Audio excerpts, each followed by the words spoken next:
জয়পুরহাটের রহমতে বৃষ্টি হচ্ছে, আল্লাহ পাকের সব রহমত। প্রথম একটু ঝড় উঠেছিল, এখন ঝড় নেই, এখন বৃষ্টি হচ্ছে, কিন্তু আকাশ অনেক ডাকতেছে।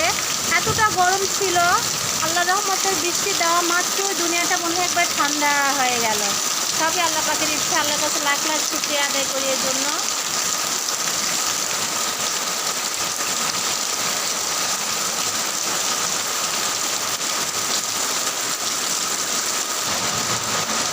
দেখেন রাস্তা একবারে পানি, পানি দিয়ে একবার রাস্তা ভরে গেছে, একবারে ডুবে গেছে রাস্তা আমাদের।